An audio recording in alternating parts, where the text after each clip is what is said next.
रोहित जाखड़, अगर ये किसानों का विषय नहीं रहा तो सड़क पर बैठे हुए जो लोग हैं वो लोग कौन हैं? क्या ये लोग वही हैं जो दिल्ली में अराजकता फैला रहे थे, गुंडागर्दी कर रहे थे, मारपीट कर रहे थे? ये वो लोग हैं जो देश में अराजकता खड़ा करना चाहते हैं?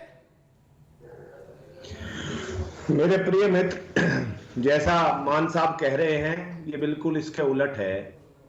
किसानों की एक ही मांग थी कि कृषि कानून वापस हो, एमएसपी की संवैधानिक गारंटी बने।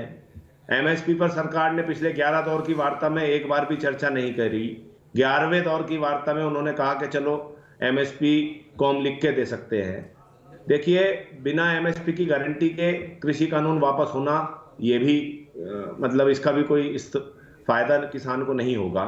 और रही बात कौन किसान बैठे हैं, ये अब किसान अपने हकों की लड़ाई के लिए, अपने फायदे की लड़ाई नहीं लड़ रहा, वो न्याय की लड़ाई के लिए है। उसके साथ कम से कम उसने लेकिन जाखड़ साहब एक चीज बताइए ना कि अपने लिए लड़ रहे हैं, न्याय के लिए लड़ रहे हैं, दूसरों के साथ अन्याय कर रहे हैं। आपको मालूम है कितने का नुकसान देश का हो चुका है? रोज लोग जो इन सड़कों से, इन हाईवे से गुजरते हैं, उनका कितना नुकसान हो चुका है? क्या देश का किसान जो है दूसरों का नुकसान करके अपने लिए न्याय ढूंढेगा?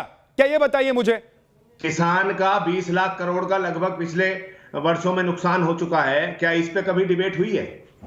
हर बार डिबेट हुई है, हर बार डिबेट हुई है, लेकिन इस बात पर आप लोग डिबेट नहीं करना चाहते हैं कि किसान के नाम पर कौन लोग अराजकता फैलाना चाहते हैं, किसान के नाम पर कौन लोग सरकार खड़ी करना चाहते हैं, सरकार गिराना चाहते हैं, किसान के नाम पर कौन विपक्ष के साथ खड़ा है और विपक्ष के लिए खेल रहा है, क्रिकेट खेल रहा है।